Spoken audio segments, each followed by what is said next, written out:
nom de notre Seigneur Jésus-Christ soit glorifié. Amen. Je commence d'abord à vous transmettre mes salutations, parce que depuis la dernière fois qu'on s'est séparés, ça va faire bientôt une année. Voilà. Alors quand je suis rentré, depuis la dernière fois, le Seigneur a permis qu'on puisse vraiment travailler, et il a permis même que le frère Tepois, le frère Thierry, mes régions en Europe, on a pu travailler encore ensemble avec frère Georges. C'était vraiment un moment très très béni. Amen. Alors de là, voilà que le Seigneur permet encore qu'on puisse être là. Nous lui sommes infiniment reconnaissants pour tous ces bienfaits. Amen. Alors, si je commence d'abord à vous transmettre les salutations, salutations de tous vos bien-aimés de l'Assemblée d'Orléans. Recevez-les dans le nom de notre Seigneur Jésus-Christ. Amen. Pas seulement d'Orléans, de l'Assemblée du Roissy-en-Brie. C'est de Roissy-en-Brie, c'est l'Assemblée sœur qui est juste à côté d'Orléans, quelques kilomètres d'Orléans. Là aussi, il y a des saints qui ont salué dans le nom de notre Seigneur Jésus-Christ. Amen. Et après Orléans, nous avons la ville de Tours, qui est aussi à côté d'Orléans. Dieu a placé aussi des bien-aimés là-bas.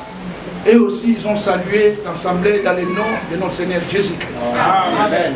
Vous l'avez reçu, hein? Amen. Que Dieu soit loué. Amen. Et le Seigneur a permis encore qu'il y ait des bien-aimés en Belgique. Oui. Principalement à Bruxelles et à Anvers. Là aussi, les bien-aimés ont salué dans le nom de notre Seigneur Jésus-Christ. Amen. Et pas seulement en Belgique, il y a aussi Hollande, dans la ville de Breda. Les frères ont salué dans le nom de notre Seigneur Jésus-Christ. Amen. Grande-Bretagne, à Londres, Sheffield, Nottingham, ils ont salué dans le nom de notre Seigneur Jésus-Christ. Amen. Que Dieu soit loué. Amen. Voilà. Alléluia. Alors, vous avez déjà reçu les salutations des mains. Amen. Passant par Giglo, passant par Blo, Bangolo. Bangolo. Bangolo. Yamoussoukro. Dimbogro. Kachola. Il y avait aussi les sœurs de Boaké qui étaient là. De Tchébissou. Hein? Alors tous les saints, tous ces contrats-là, vous saluez aussi dans le nom de notre Seigneur Jésus-Christ. Que Dieu soit loué. Mon épouse, qui est aussi votre sœur, la sœur Brigitte, a salué l'Assemblée dans le nom de notre Seigneur Jésus-Christ. Que le nom de notre Seigneur soit glorifié. Amen. Alors, comme nous sommes venus tous écouter la parole, l'exhortation est qu'on puisse être simplement attentif. Parce que le seul moyen que Dieu a pour travailler dans nos cœurs, c'est toujours au moins de sa parole. Amen. Alléluia. Voilà pourquoi il a toujours besoin de notre attention. Amen. Et c'est ce qu'il avait demandé à Israël. Il dit, écoute, ô Israël. Dieu veut qu'on puisse l'écouter. Alors, Dieu veut qu'on puisse l'écouter. C'est très important. Nous allons nous lever. Parce que lorsqu'on l'écoute, il y a les résultats pour celui qui écoute Dieu. Amen. Et Dieu ne parlait pas aussi pour le plaisir de parler. Amen. Vous voyez, quand Dieu parle, c'est qu'il veut faire quelque chose. Amen. Donc il nous a réunis ce soir pour nous parler. Alors sa part c'est nous parler. Alléluia. Et notre part c'est de l'écouter. Alléluia. Amen. Alors, j'aimerais lire dans Ézéchiel chapitre 37. Ézéchiel chapitre 37. C'est juste quelques mots d'introduction. Et nous laisserons la place à notre frère Georges, qui nous dira encore ce que le Seigneur a mis dans son cœur. Je lis l'écriture à partir du verset 1.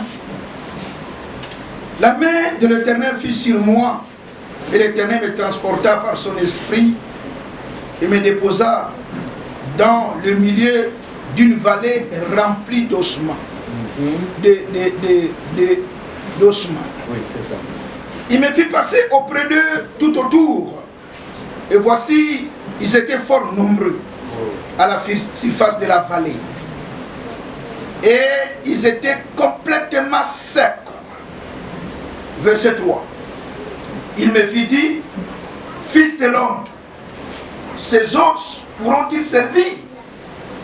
J'ai répondu, Seigneur, éternel, tu le sais. Amen. J'ai beaucoup aimé cette réponse. Amen. Parce qu'il a été demandé, est-ce que ces os peuvent vivre, revivre? Revivre, parce qu'ils avaient la vie. Et voilà qu'ils n'ont plus la vie. Est-ce qu'ils peuvent revivre? Alors, la réponse, j'ai répondu, Seigneur, tu le sais. Oui. Verset 4, il me dit, prophétise sur ces eaux. Oh, amen. Et dis-les. Écoutez ce que Dieu dit au prophète. Il dit, prophétise sur ces eaux et dis-les, ossements desséchés, écoutez la parole de l'Éternel. Amen. C'est très important. Ainsi parle le Seigneur l'Éternel à ces eaux. Voici, maintenant la parole est dévoilée. Voici, je vais faire entrer en vous un esprit et vous vivrez. Alléluia. Amen. La responsabilité est reposée sur celui qui avait dit voici. Je vais faire entrer sur vous un esprit et vous vivrez. Amen. Ça lui maintenant la responsabilité. Amen. Oui. Alléluia. Amen. Verset 6. Je vous donnerai de nerfs. Je ferai croître sur vous de la chair. Oui. Je vous couvrirai de peau. Je mettrai en vous un esprit et vous vivrez. Amen. Et vous saurez que je suis l'Éternel. Alléluia. Alléluia. Amen. Remarquez ici, il montre le plan, excusez-moi, du début jusqu'à la fin. C'est-à-dire, comment je vais dire ça? C'est-à-dire, le plan, dans tout son complet, un peu, c'est ça. Oui. Donc, dans sa plénitude, du commencement à la fin, amen. Il a déjà montré comment ça va se passer. Amen. Et dans cela, il n'échouera pas. Amen. Alléluia. Alléluia. Amen. Maintenant, ce que j'ai beaucoup aimé, le verset 7. L'ordre a été donné pour toi. Toi, ta tâche, prophétise simplement. Amen. Et ta tâche, dis aux os, écoutez alors. Maintenant, le verset 7.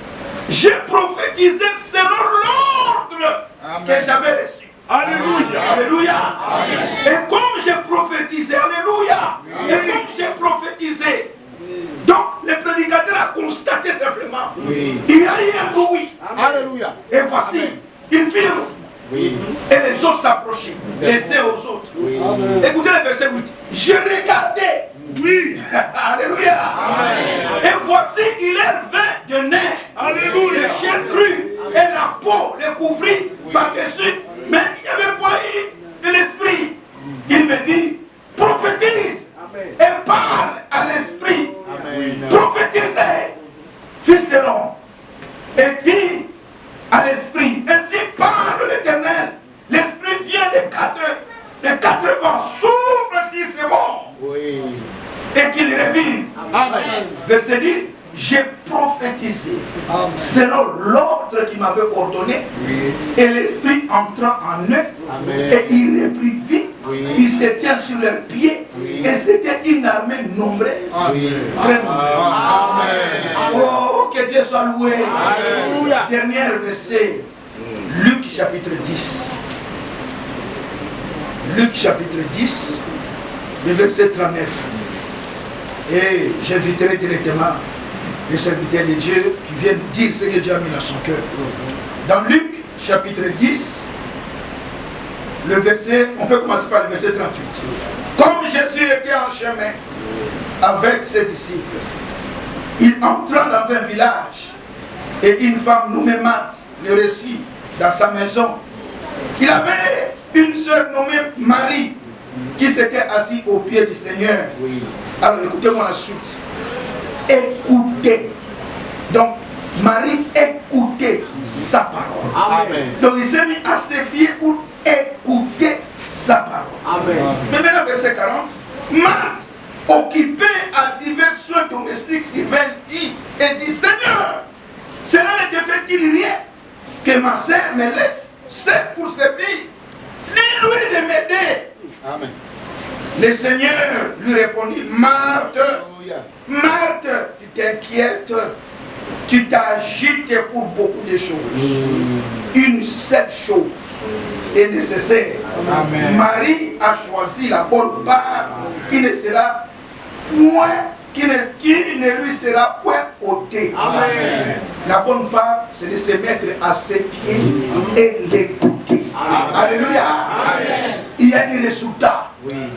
Celui qui écoute la parole de Dieu et qui ouvre son cœur, la parole de Dieu est agissante. Amen. Et la parole de Dieu agit que dans le cœur de celui qui croit. Amen. Et moi je crois que ce soir, nous ne rentrerons pas chez nous tels que nous sommes venus. Amen. Parce que depuis que nous sommes nés, c'est la première fois qu'il y a ce service. Oui. Depuis notre naissance. Oui, c'est vrai. Et c'est la première fois que nous allons écouter ce que nous allons écouter aujourd'hui.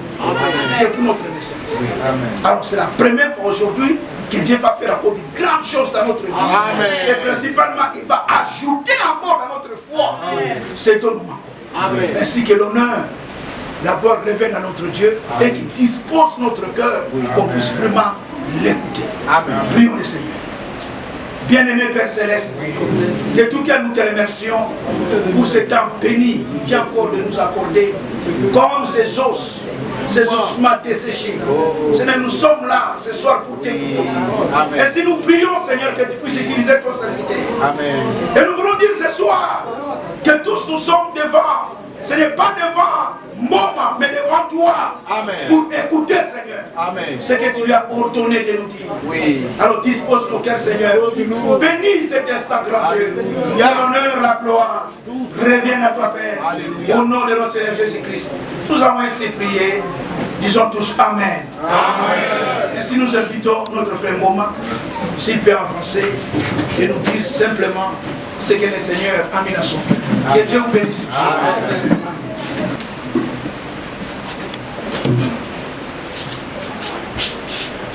Que le Seigneur soit loué pour ce soir. Amen. Il fait bien ce qu'il veut faire. Nous sommes à sa disposition. Je ne savais pas comment les choses allaient se passer. Peut-être que c'est moi qui devrais introduire. Bon, le Seigneur veut que les choses soient comme ça. De toute façon, nous sommes heureux parce que, tels que nous sommes tous réunis, nous croyons être des enfants de la vérité. Amen. Que ce soit moi qui parle ou que ce soit un autre, nous sommes toujours dans la joie lorsque nous écoutons la vérité. Amen. Parce que quiconque est de Dieu écoute la vérité. Amen. Et que ceux qui parlent sont aussi de Dieu, parce que celui qui est de Dieu dit les paroles de la vérité. Amen. Amen. Ce merveilleux passage qui est d'une grande profondeur dans Ézéchiel chapitre 37, remarquez que le Seigneur met le serviteur de Dieu devant une scène triste. Ce sont des ossements desséchés. La vie ne s'en est pas seulement allée, mais ils ont eu le temps de dessécher. Là où il y avait même un peu de fraîcheur, un peu de vie, tout a séché. Il n'y a plus rien. C'est une vallée et Dieu place l'homme de Dieu devant cette scène. Alors il pose la question, Ézéchiel 37, regardez.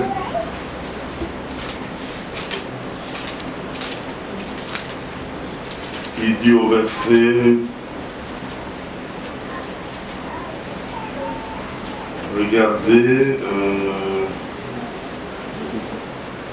bon, je prends déjà, commence à partir du verset 1. La main de l'Éternel fut sur moi, et l'Éternel me transporta par son esprit et me déposa dans le milieu d'une vallée remplie d'ossements.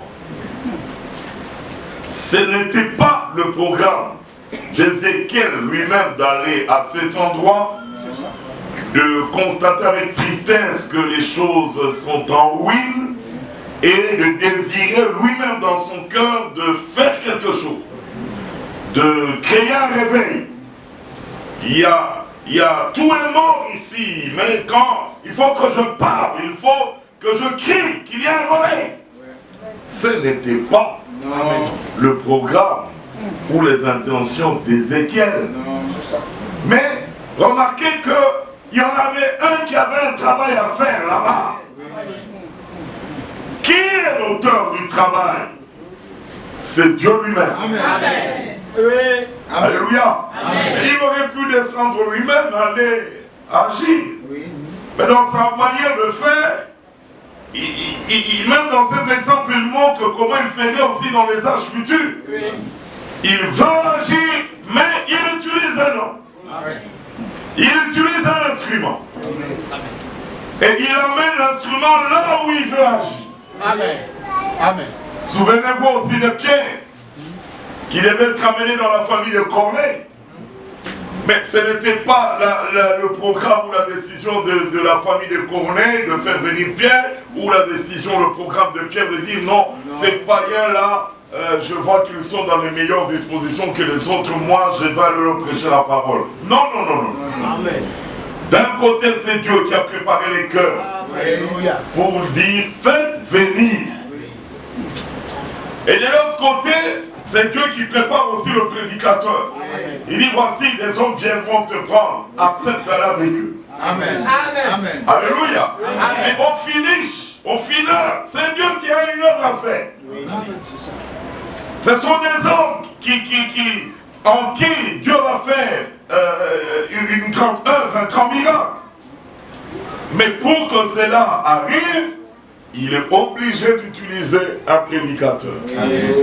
Et ce n'est pas n'importe quel prédicateur que vous allez ramasser dans la rue, viens nous prêcher, on a appris que tu es prédicateur, on a appris que tu parles bien, tu es éloquent. Non.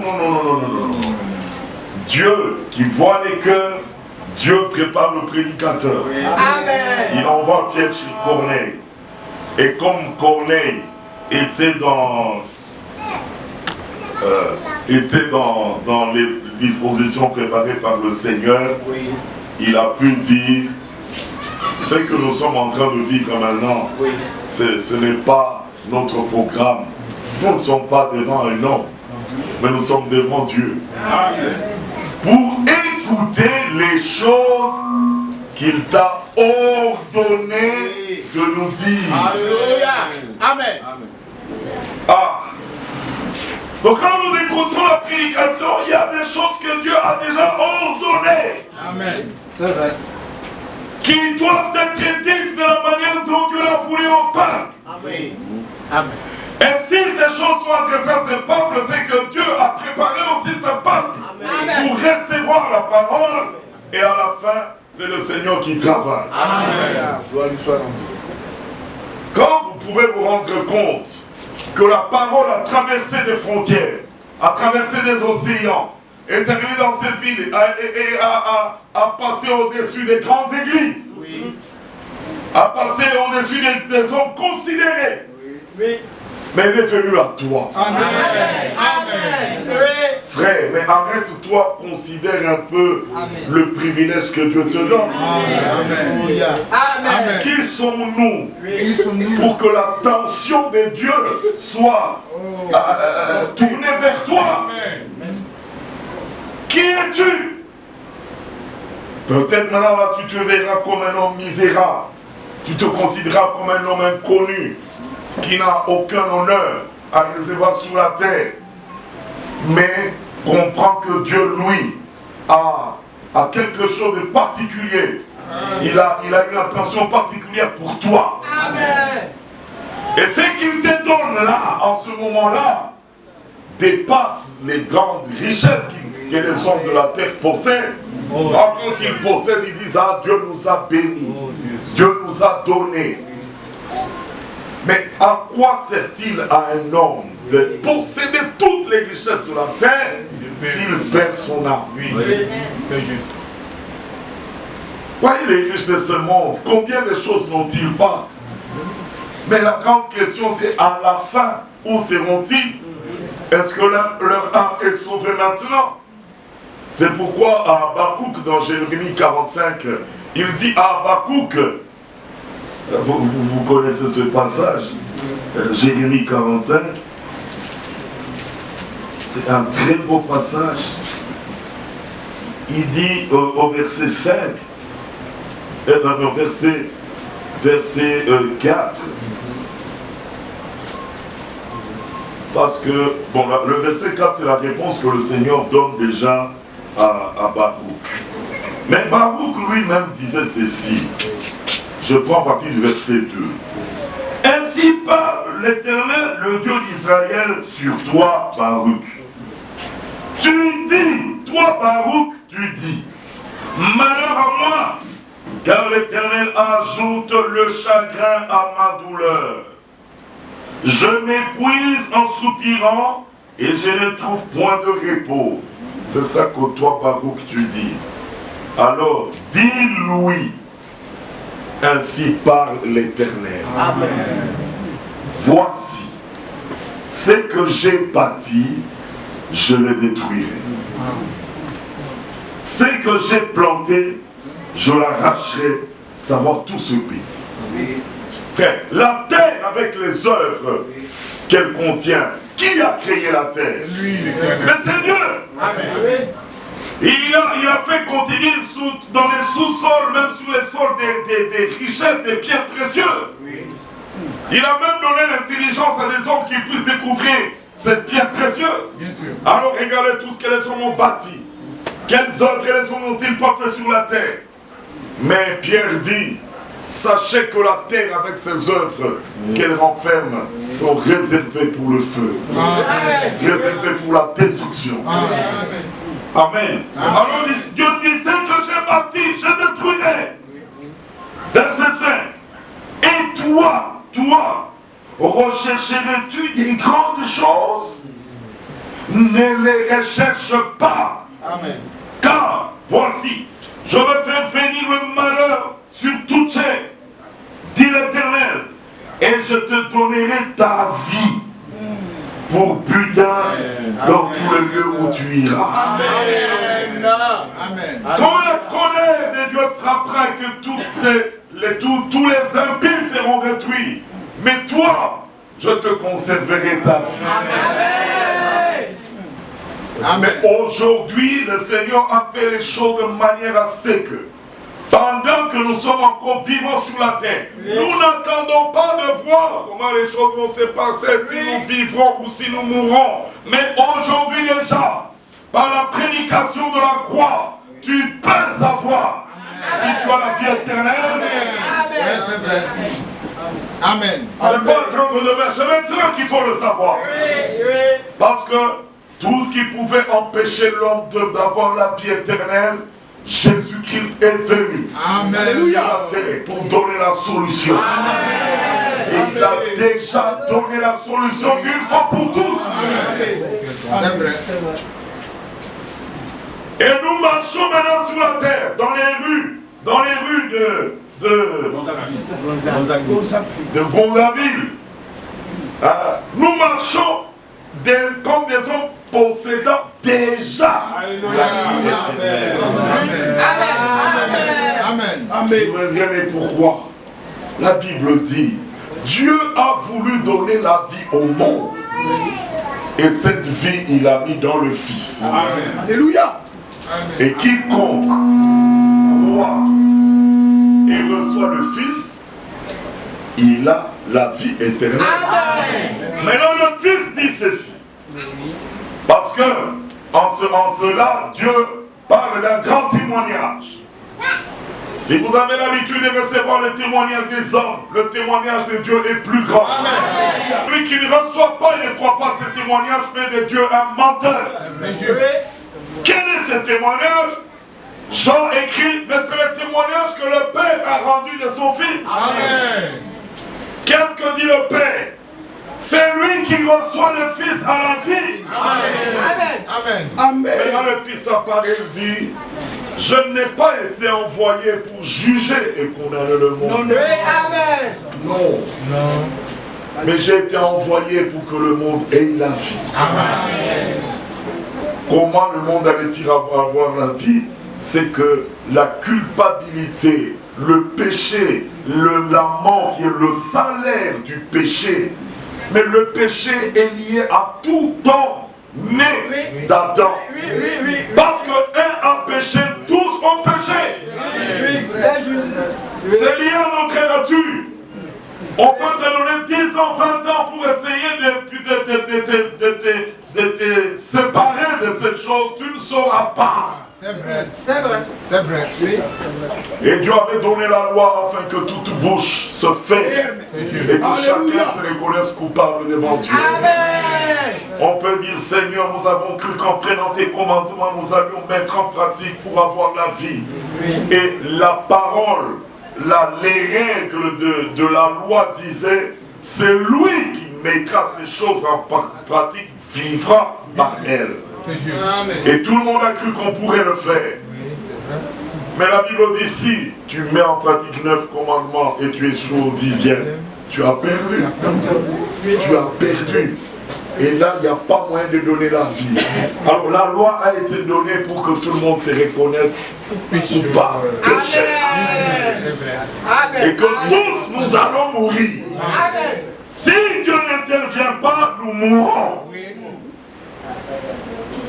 Alors il a envoyé son fils unique comme le juste qui n'a commis aucun péché, afin que lui, l'innocent, le juste, puisse accepter de donner sa vie en sacrifice à la place des pécheurs, pour que lui mourant, que le pécheur soit libéré.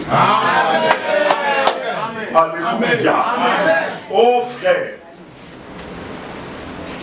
c'est le plus grand témoignage que Dieu a donné à son fils.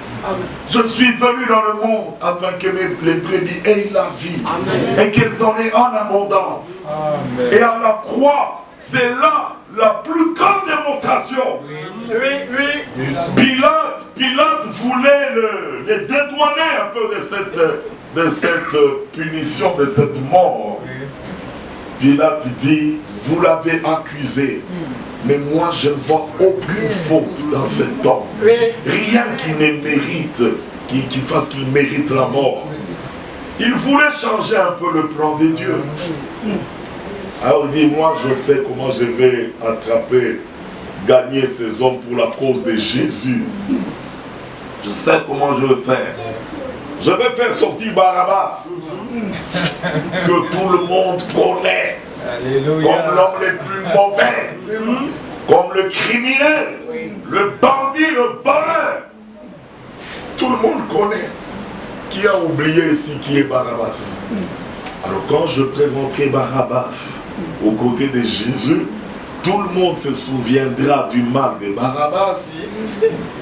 Et quand je demanderai qui doit être libéré, ils choisiront certainement Barabbas. Ça, c'était le plan de Pilate. Mais tes bonnes intentions, tu ne peux pas changer le plan de Dieu. Amen. La Bible dit, Dieu nous a prouvé son amour. On sait que lorsque nous étions encore des impies, des coupables, Christ est mort pour nous. Amen. Qui veut avoir la preuve de l'amour de Dieu autrement aujourd'hui? Il y en a qui prient, Seigneur, si vraiment tu m'aimes, donne-moi la solution à ce problème. Donne-moi l'argent que je cherche. Donne-moi le visa que je cherche. C'est ça l'amour de Dieu? Non. Mais ce qu'il a déjà fait pour toi, Golgotha, tu ne le vois pas? Quelqu'un qui a expérimenté les effets de Golgotha dans sa vie, à savoir que le poids de la culpabilité a été définitivement ôté. Amen. Fini. Oui. Dieu ne te poursuivra plus jamais. Amen. Tout cela, fini. Alléluia. Et quand tu regardes devant toi, malgré les incertitudes de l'avenir, malgré les problèmes qui peuvent t'arriver, malgré les tentations que le diable pourra mettre sur ton chemin, tu relèves la tête, tu dis, j'ai déjà la vie éternelle. Je ne mourrai point. Alléluia. Amen. Alors tu me demanderas, mes frères, qu'est-ce qui te donne l'assurance? Qu'est-ce qui te prouve que tu vas vaincre toutes ces influences du monde? Je dis la vie que j'ai reçue. Oui. C'est une puissance. que tu as placé en moi d'une vie nouvelle. Amen. C'est ce plan-là, regardez dans Romains chapitre 5. Pilate ne pouvait pas changer cela. Non. Romains chapitre 5. Il dit ceci, verset 12. C'est pourquoi, comme par un seul homme, frère, acceptez cela. C'est par un seul homme que le péché est entré dans le monde, et par le péché, la mort. Vous voyez comment la mort est venue? Oui. Et qu'ainsi la mort s'est étendue sur tous les hommes, parce que tous ont péché. Personne ne peut échapper. Verset 13. Car jusqu'à la loi, le péché était dans le monde. Or, le péché n'est pas imputé quand il n'y a point de loi. Je saute. Je prends maintenant le verset 15. Mais il n'en est pas du don gratuit comme de l'offense. Car si par l'offense d'un seul, avec une seule offense, Dieu n'a pas attendu qu'il fasse beaucoup d'offenses, une seule offense, il en est beaucoup qui sont morts, à plus forte raison la grâce de Dieu et le don de la grâce venant d'un seul homme. Alors, on précise qui est ce seul homme, pour que vous ne regardez pas un autre. Le seul dont il est question ici, c'est Jésus-Christ. Amen. Le don de la grâce venant d'un seul homme, Jésus-Christ, ont-ils été abondamment répandus sur beaucoup. Amen. Amen. Alléluia. Amen. Il n'en est pas du don qu'on décide qui est arrivé par un seul qui a péché. Car c'est après une seule offense que le jugement est devenu condamnation. On ne lui a pas donné une seconde chance comme les hommes disent. Non, mais donnons-lui encore le temps, peut-être que la prochaine fois il ne péchera pas. Non, la première, une seule offense, le jugement est devenu condamnation. C'est vrai. Tandis que le don gratuit devient justification après plusieurs offenses.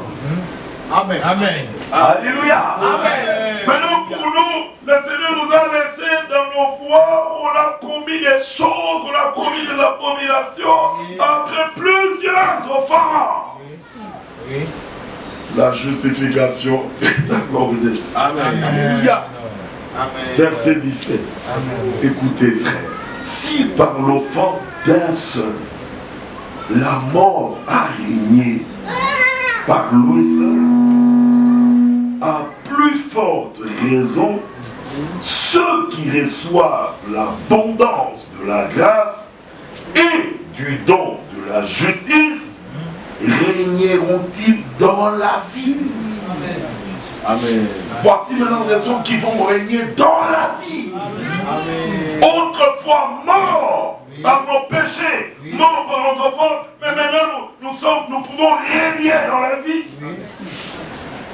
Par Jésus-Christ, lui seul. Amen. Amen. Amen. Ainsi donc, comme par une seule offense, la condamnation a atteint tous les hommes, de même, j'aime ça, Alléluia. de même, Alléluia. par un seul acte de justice. Quel est cet acte de justice? Ce n'est pas ce que toi tu allais faire pour qu'on attende que tu naisses, qu'on voit de quoi tu es capable de prier ou de jeûner ou de faire des pénitences comme l'exigent les catholiques. Dieu n'a pas attendu que tu naisses. Mais le plan est respecté. Là, il y a un seul qui a fait tomber les hommes dans le péché. Il faut aussi un seul qui ramène les hommes. Et tu n'étais pas encore né. Mais voici, lui était né à Bethléem. Il était né à Bethléem pour accomplir ce plan merveilleux, pour accomplir cette délivrance définitivement. En regardant ce qu'Adam, le premier homme, avait fait, il faut réparer les dégâts. Beaucoup ont été rendus pécheurs, de même, par l'obéissance d'un seul. Alléluia. Amen. Par l'obéissance d'un seul, beaucoup seront rendus justes. Amen.